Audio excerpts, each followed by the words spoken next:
कहानी का आगाज 1956 में फ्रांस से होता है। हम एक बच्चे को देखते हैं जो अक्सर फादर की मदद उनके काम बटाकर करते था। फादर बहुत ही पावरफुल होते हैं। वो बच्चा आज के दिन का काम खत्म करने के बाद वाइन यानी शराब को नीचे चैपल में रखने जाता है। चैपल दरअसल एक छोटा चर्च होता है। तभी उस बच्चे को वहाँ पर हलचल महसूस होती है और खौफनाक आवाजें सुनाई देती है। वो बच्चा काफी डर जाता है और जाकर फादर को बताता है। फादर वहाँ आते हैं तो वो वहाँ होली वाटर यानी कि ऐसा पानी जिससे भूतों और आत्माओं से छुटकारा हासिल किया जाता है, किसी भी बीमारी का इलाज किया जाता है, उसे तेज आंच पर उबलता हुआ पाते हैं। फिर अचानक वो पानी भाप बनकर उड़ जाता है। उधर उन्हें एक साया भी दिखाई देता है और एक बहुत ही खतरनाक मंजर उनकी आंखों के सामने था। वो साया किसी और का नहीं बल्कि डीमन नन का होता है। वो नन फादर को हवा में उड़ाकर आग लगाकर मार देती है। चर्च के ऊपर वाले हिस्से पे वो डीमन नन को दिखाया जाता है। उधर ही हम एक आदमी को बैग उठाए गुजरता देखते हैं। अब आगे हमें कहानी में सिस्टर आयरीन को दिखाया जाता है। वो अपनी जिंदगी एक और चर्च में रहकर गुजार रही होती है। वहाँ पर एक और लड़की जिसका नाम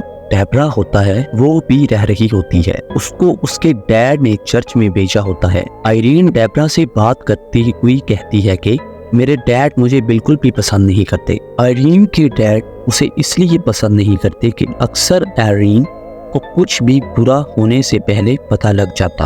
अब कहानी का आगाज दोबारा से फ्रांस से होता है। हम मोरिस नाम के आदमी को हॉस्टल स्कूल में काम करता देखते हैं। उस हॉस्टल को एक मैडम चलाती थी। वो मोरिस से बहुत ज्यादा गुस्से से बात कर रही होती हैं। गुस्से से बात करने की वजह दरअसल उन मैडम का बेटा था जो कि इसी स्कूल के चैपल में कुछ साल पहले मर गया था, जिस वजह से वो चिड़चिड़ी हो गई थी। बस यही वजह थी कि वो हर किसी से गुस्से से बात किया करती थी। इसी स्कूल में एक क्यूट बच्ची सोफी भी पढ़ती है। इसकी मोरिस से बहुत अच्छी दोस्ती होती है। यहाँ पर कुछ लड़कियां सोफी को अक्सर तंग किया करती हैं। मोरिस सोफी को उनसे हर बार बचाता था, मगर मोरिस के साथ कुछ तो गड़बड़ थी। वो अक्सर अजीब अजीब हरकतें किया करता था। एक दिन जब एक लड़की स्कूल में सामान देने आती है, वो मोरिस को अजीब हालत में देखती है। वो बाहर बैठे कॉकरोचेस खा रहा था क्योंकि उसे मैडम ने स्कूल से कॉकरोचेस का खात्मा करने का कहा था। अचानक मोरिस के अंदर से डीमन नन बाहर आती है और उस लड़की को मार देती है। मोरिस के अंदर डीमन नन थी, मतलब जिस आदमी को हमने कहानी के शुरू में बैग ले जाते देखा वो कोई और नहीं बल्कि मोरिस था, जिसके अंदर डीमन नन थी। डीमन नन बिला वजह ही सबको नहीं मार रही थी। इसके पीछे कोई ना कोई कहानी जरूर होगी जो हमें आगे चलते पता चल जाएगी। उधर एराइन को भी अजीब अजीब ख्याल आ रहे थे। उसे सपने में मोरिस दिखाई देता है जो इससे मदद मांग रहा होता है। अचानक डीमन नन आके उसे डराती है, जिससे एराइन की आंखें खुल जाती हैं। इस वजह से वो बहुत डर जाती है। एक दिन वही लड़कियां जो अक्सर सोफी को तंग करती हैं उसे अपने साथ चैपल ले जाती हैं। मैडम ने चैपल में जाने से रोका हुआ था। वहाँ विंडो पर बकरी बनी होती है। वो लड़कियां वहाँ सोफी से गेम खेलती हैं। वो सोफी से कहती हैं जाओ जाकर उस बकरी की आंखों में टॉर्च चलाकर देखो, अगर तुमने वहाँ से जरा भी नजर हटाई तो डीमन आकर तुम्हें मार देगी। जब सोफी उस खिड़की को देख रही होती है, तंग करने वाली लड़कियां चालाकी से वहाँ से चली जाती हैं। सोफी वहाँ पर बिल्कुल अकेली थी। अचानक वहाँ हलचल होती है। सोफी को डीमन नन दिखाई देती। सोफी बहुत ज्यादा डर जाती है, पर वहाँ पर एक दफा फिर मोरिस सोफी को बचा देता है। दूसरी तरफ हमें सिस्टर एरीन को दिखाया जाता है, जिसे फादर अपने पास बुलाकर कहते हैं कि मुख्तलिफ शहरों में प्रेट्स और नन को मारा जा रहा है। वो कहते हैं कि फ्रांस में एक फादर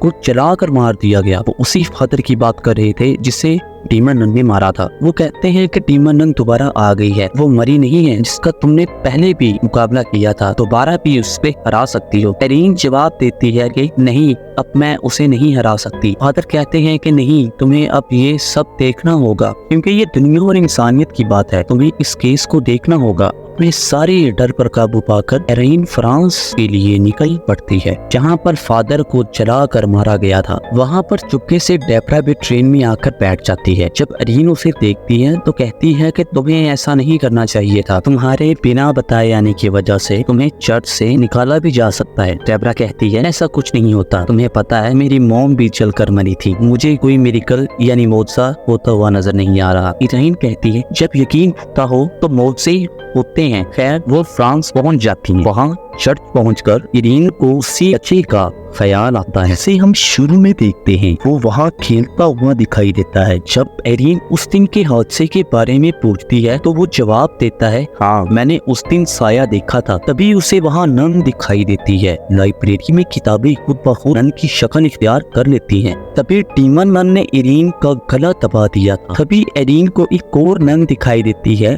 जिसकी आंखें निकाली जा रही थी। वो गिरकर बेहोश हो जाती है। तभी डेब्रा उसे आकर संभाल लेती है। उधर सोफी के स्कूल में भी अजीब अजीब हादसे हो रहे थे। मोरिस के अंदर डीमन नन बार बार आ रही थी, जिस वजह से वहाँ सब डरे हुए थे। हॉस्पिटल में एरिन को जल्दी से होश आ जाता है और उसे याद आता है कि आखिरी बार उसे डीमन नन से मोरिस ने ही बचाया था और उस वक्त ही डीमन नन ने मोरिस को अपने कंट्रोल में किया हुआ है। फिर डेब्रा वहाँ आती है और एरिन को बताती है कि एक बच्चा उसे होली क्रॉस का निशान देकर गया है। ये वही बच्चा था जिसे हमने शुरू में देखा था। उस क्रॉस पर एक अजीब सा निशान है। जितने भी लोग मारे वो निशान उन सब के क्रॉस पर भी था। और फिर लाइब्रेरी में जाकर उन्हें पता चलता है कि ये निशान एक खानदानी निशान है जो कि एक प्रीस्ट सेंट लुइस के खानदान का है।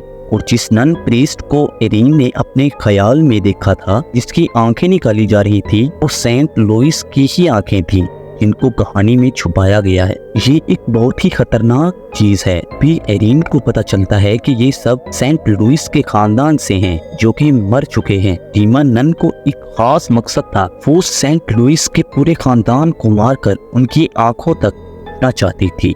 वो उन आंखों को अपनी खोई हुई ताकतों को दोबारा हासिल करने के लिए देना चाहती थी। वहाँ पर लाइब्रेरी एरिन को ये ही बताता है कि वो डीमन नन पहले एक फरिश्ता हुआ करता था, उसे गॉड ने निकाल दिया, उसकी सारी ताकतों को छीन लिया। वो उस जगह का बताता है जहाँ पर जाकर उन्हें हर चीज के बारे में मालूम हो सकता है। वो बताता है कि वो आंखें यहाँ से दूर एक चैपल में दफन की गई हैं, जहाँ पर पहले वाइन की फैक्ट्री भी हुआ करती थी, मगर बाद में वहाँ पर एक हॉस्टल स्कूल बना दिया गया। वो लाइब्रेरियन उसी हॉस्टल स्कूल की बात कर रहा था जहाँ पर मोरिस काम कर रहा है। मतलब मोरिस उसी हॉस्टल में काम की बहाने से इन्हीं आंखों को ढूंढ रहा था।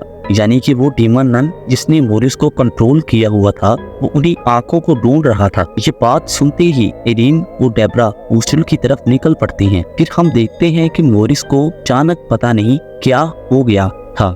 वो उस चैपल के सामने बैठकर अपने सर को मार रहा था। उसे वहाँ स्कूल की मैडम देख लेती हैं। वो उसे होश में लाकर कहती हैं कि तुम्हारी तबीयत नहीं ठीक, जाओ जाकर कुछ देर आराम कर लो। मगर मोरिस बार बार यही कह रहा था कि मैं नहीं जानता मैं यहाँ कैसे आया हूँ। तभी मैडम को उस चैपल से अजीब सी आवाज सुनाई देती है। वो वहाँ पर लॉक खोल कर जाती हैं तो तभी उन्हें वहाँ पर अपनी ही मरे हुए बेटे का भूत दिखाई देता है जो मैडम को डरा रहा था। यहाँ पर मैडम के बेटे की आत्मा को कोई और नहीं बल्कि डीमन नन ही कंट्रोल कर रही थी। अब वो मैडम के बेटे की आत्मा का इस्तेमाल करके मैडम को मार देती है। मैडम की बॉडी मिलती है जो कि बहुत ही बुरी हालत में थी। रात को बच्चों का ध्यान बटाने के लिए मोरिस और सोफी की मॉम डांस कर रही थी। मोरिस की तबीयत अचानक बहुत खराब होने लगी थी। उसकी गर्दन पर जो क्रॉस का निशान था अब वो बहुत बुरी हालत में था। उधर एरिन और डेब्रा भी हॉस्टल पहुंच गई थी, जो कि सोफी और उसकी मॉम को अब मोरिस से दूर रहने का बोलती हैं, क्योंकि एरिन अब जानती है कि मोरिस के ऊपर डीमन नन का कब्जा है। फिर डीमन नन मोरिस के अंदर से बोलती है, हेलो सिस्टर।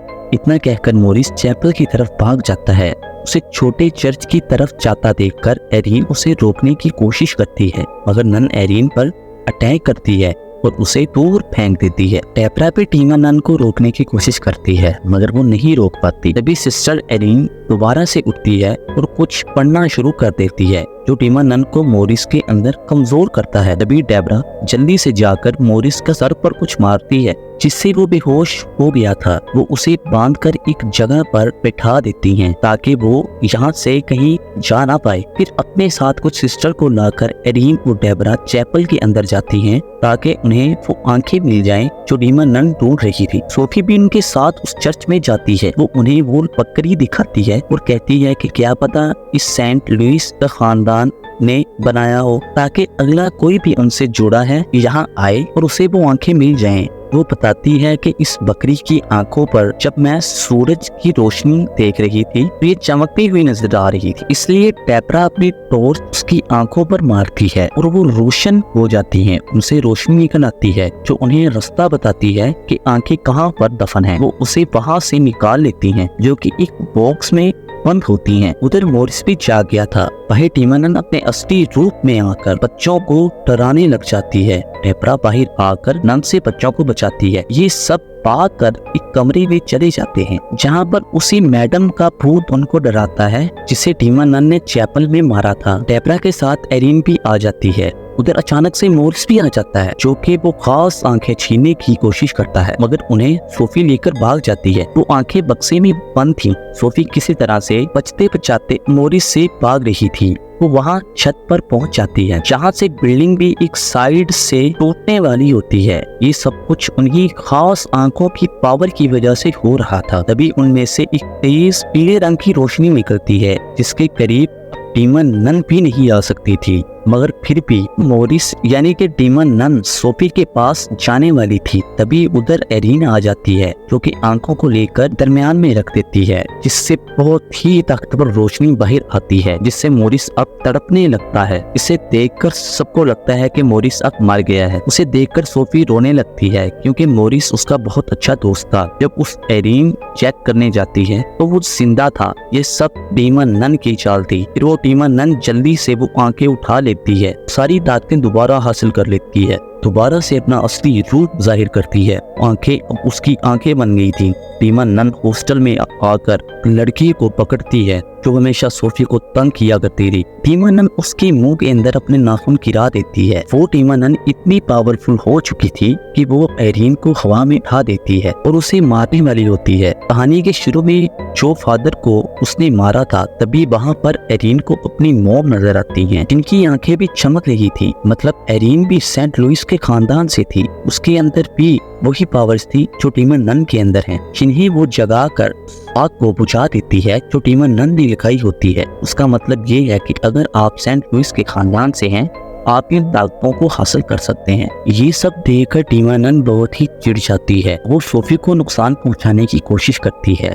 एरिन वहाँ सबको प्रेयर का कहती है। वो नोटिस करती है कि वहाँ पर वाइन है, जैसे कि उन्हें लाइब्रेरियन ने बताया था कि यहाँ पर पहले वाइन की फैक्ट्री हुआ करती थी और अब चर्च में वाइन पर इबादत करने से जीसस का खून बन जाती है। तो इस यकीन से प्रेयर शुरू करती हैं। वो वाइन खून में तब्दील हो जाती है। वो खून आग में तब्दील होकर टीमा नन को मार देता है। एरिन ने उसे हेल यानी कि जहन्नम में भेज दिया था। अब सब कुछ ठीक होता है।